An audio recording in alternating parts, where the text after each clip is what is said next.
Mas eu vou pegar uma coisa que não está aqui na nossa pauta, mas eu vi, recebi muito agora. Agora não, recebi hoje à tarde, eu acompanhei, Sua Excelência o General Mourão foi no Senado e assumiu um posicionamento duro. Veja, algumas pessoas estão exigindo do General Mourão, fazendo críticas, e no posicionamento que ele fez foi exatamente isso. E é maravilhoso quando você trouxe, por isso eu estou te jogando a trazer mais elementos sobre a tua reflexão. Você falou, a ONU deveria colocar o terrorismo como um foco para ser combatido no mundo, e a ONU tem o dever e ela tem capacidade de fazer isso. Me diz assim, quais seriam os elementos que a gente poderia trazer, que a ONU poderia usar e que poderia ser afetado? Tu és um jurista, tu és um excepcional jurista. Então, que a gente poderia colocar de uma maneira em que uma determinação da ONU poderia ser incorporado juridicamente para executar e efetivar esse combate ao terrorismo mundial. Quem tentou o combate ao terrorismo mundial por razões pessoais, de uma maneira muito atabalhoada, falou muita bobagem, foi o George W. Bush. Ele falou, não existe mais inimigo dos Estados Unidos. Agora surgiu um outro inimigo que fica se difundindo pelo mundo inteiro, que é o terrorismo. E nós vamos utilizar da inteligência e vamos utilizar dos aparelhos que nós temos para combater o terrorismo, razão pela qual ele dizia, o terrorismo pode tomar conta de governos, e ao tomar conta de governos nós podemos justificando, dizendo, existem sim governos terroristas, ou estados terroristas, melhor dizendo, é o que ele falava. Sim, sim. Tá? Foi o Bush. Mas o Bush, quando fez isso, ele fez para defender a política norte-americana, ele criou uma doutrina de segurança americana. A tua ideia, quando você joga, a ONU tem um dever, sim, a ONU, como é que você detalha melhor isso? Como que você elabora uma ação da ONU e como que isso pode ser introjetado, ou melhor, incorporado nos países dentro do seu sistema jurídico? Exatamente. Porque afeta a segurança pública. Exatamente. Olha só, nós estamos numa sociedade em que o Estado policial, que é necessário para proteger toda a sociedade e nunca vai conseguir proteger toda a sociedade, você não tem um policial para cada pessoa. Mas você tem um sistema de inteligência que ajuda muito o policial e ajuda os governos hoje a combater o crime. Vamos falar de crime numa forma geral, porque o terrorismo na verdade, é um instrumento criminoso, né? Sim. Praticar o terror é um instrumento criminoso. Por exemplo, o presidente da Venezuela, ele é um terrorista social. Sim. Porque o que ele faz na Venezuela é praticar um terror social. Ele nada mais é do que um miliciano vestido de presidente da República. Perfeito. Então, o que a gente precisa é o seguinte: da mesma forma que você tem tecnologia hoje para combater o crime, as organizações criminosas também têm acesso à tecnologia. Então, esse é o grande problema no mundo hoje, porque você tem células criminosas em quaisquer lugar do mundo se comunicando imediatamente. Então, vamos imaginar o seguinte: na década de 70, existia terrorismo, mas não era um terrorismo de celular, de mensagens instantâneas, de videochamadas. Então, isso faz com que as coisas fiquem muito rápidas. A prática de um ato criminoso também ele fica muito rápido. Então, por exemplo, antigamente, para você dar uma ordem do outro lado do mundo, demorava uma semana, um mês. Hoje demora um segundo. Então, o que precisa ser feito nesse momento é que isso que está acontecendo na Cisjordânia, na faixa de Gaza, em Israel, pode acontecer em qualquer lugar do mundo. Né? E essa é a grande questão. Né? Que 10 pessoas, 15 pessoas, 20 pessoas mal intencionadas podem destruir parte da sociedade.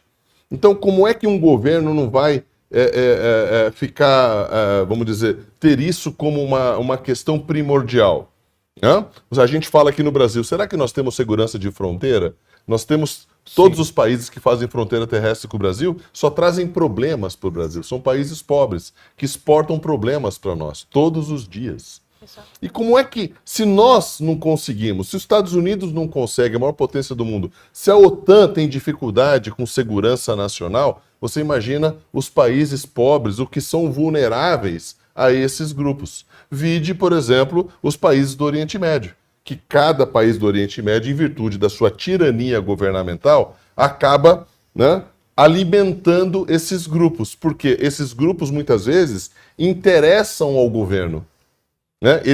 O governo acha que manipula eles, e eles também manipulam o governo, porque eles são extorquistas internacionais. Olha, se você não fizer o que eu quero, eu vou fazer esse mal. Se você não fizer isso que eu quero, eu vou fazer esse outro mal. Então eles ficam extorquindo o tempo todo.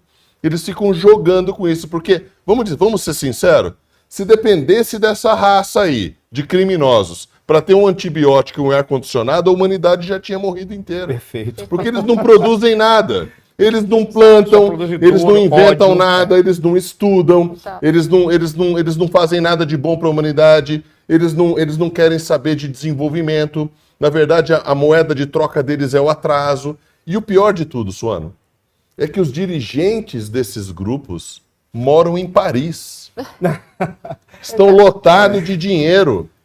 Moram nas melhores cidades europeias. O povo está morrendo lá. Explorando o povo, porque tá esse é o verdadeiro conceito do genocídio indireto. Você fica usando, manipulando X milhões de pessoas, né, olhando numa tela num apartamento em Paris e recebendo dinheiro de vários lugares do mundo para fazer o quê? Qual que é a agenda deles? É o desenvolvimento? Que agenda que é essa?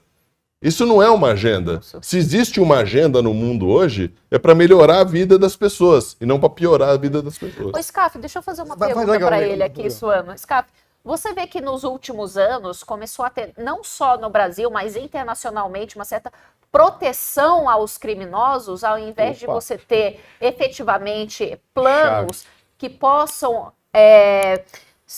na verdade, planos que possam vir a combater efetivamente tanto o terrorismo quanto o crime organizado. Você vê que existe isso ou não? Veja só, uma sociedade que não se coloca a favor 100% da polícia, Perfeito. Cada 1% que fica a favor do crime atrasa a vida dessa sociedade há alguns anos. Então, uma decisão judicial equivocada atrasa o combate da polícia X anos. Né? Porque a sociedade está sentindo isso hoje, Dani. A sociedade conhece o que está sendo feito. Então, por exemplo, libertar um traficante internacional porque o processo expirou o prazo. Pois.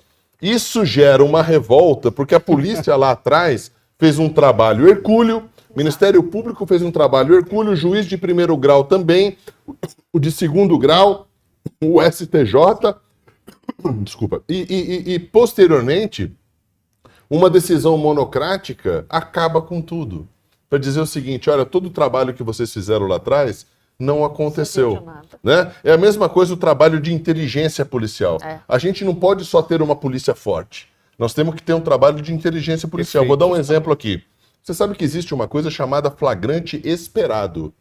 Né? A polícia sabe que vai vir uma quantidade maior daquele crime e ela não prende a quantidade menor, porque ela está esperando o acontecimento maior, porque aquilo vai ser mais benéfico para a sociedade. Então, o que a gente precisa, Suano, aqui no Brasil, em qualquer lugar do mundo, é fazer a sociedade estar ao lado da polícia, porque a polícia é a sociedade de bem, e a sociedade de bem é o policial de bem. Então, essas coisas se interligam como uma moeda que fica simplesmente... são os dois lados da moeda. E a gente não pode sentir que o governo, seja de qualquer lugar do mundo, amenize qualquer coisa para organizações criminosas. Uma coisa é o criminoso de uma vez, duas vezes, é o criminoso de menor potencial lesivo, é o criminoso que fez aquilo, depois se arrependeu, eventualmente foi para a cadeia. Outra coisa é a profissionalização do crime. Porque quando se profissionaliza o crime, esse crime ele está no judiciário, ele está no legislativo, ele está no executivo, porque eles são profissionais do crime.